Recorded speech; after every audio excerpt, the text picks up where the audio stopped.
বাচ্চাদের কলকাকলি আর খুনসুটিতে মুখর বিদ্যালয় প্রাঙ্গণ। নিয়মিত টিফিন বিতরণ শুরু হয়, প্রাথমিক বিদ্যালয়ে উপস্থিতি বেড়েছে ক্ষুদে শিক্ষার্থীদের, সেই সঙ্গে পড়াশোনায় ফিরেছে মনোযোগ।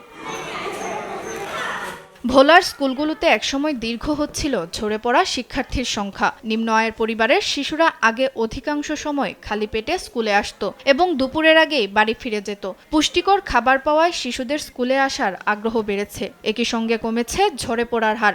আগে তো স্কুলে খাবার দিত না, আগে আমরা ক্ষুধা লাগতো, এখন ক্ষুধা লাগে না, এখন টিফিন দেয়।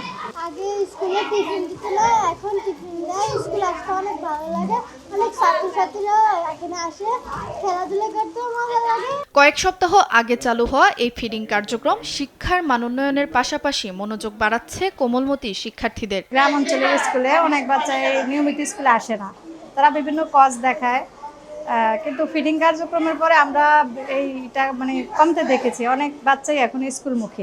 স্টুডেন্টরা আসে, আমাদের তো উপস্থিতি আপনার 100-র মধ্যে মনে হয় যে 95 জনই, বেশিরভাগ 95-97 এরকমই উপস্থিত থাকে। এ ধরনের উদ্যোগ সব স্কুলে ছড়িয়ে দেয়া গেলে প্রাথমিক শিক্ষায় ঝরে পড়া কমবে আর স্কুলগামী শিক্ষার্থীর সংখ্যা বাড়বে বলে মনে করছেন শিক্ষা সংশ্লিষ্টরা।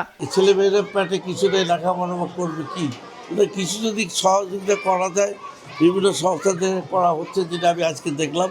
আমি অত্যন্ত আনন্দিত এবং আশাবাদী যে আমাদের ছেলে মেয়েদের মেধার বিকাশও এর মাধ্যমে হবে। স্কুলে উপস্থিতি বেড়েছে, ঝরে পড়া শূন্যের কোঠায় নেমে এসেছে প্রায়, এবং ছেলেমেয়েরা লেখাপড়ার দিকেও অনেকটা আগ্রহী হয়ে উঠেছে। ইনশাল্লাহ আগামী দিনে এরা সুনাগরিক হিসাবে গঠিত হয়ে দেশ গঠনে ভূমিকা রাখবে। একসময় যেখানে ক্লাস ফাঁকা থাকতো, এখন সেখানে উপচে পড়া শিক্ষার্থীর উপস্থিতি। এটি শুধু খাবার নয়, হয়ে উঠেছে নিয়মিত স্কুলে আসার প্রেরণা। সুপ্রিয়া তৃষা, নিউজ ডেস্ক, দেশ টিভি।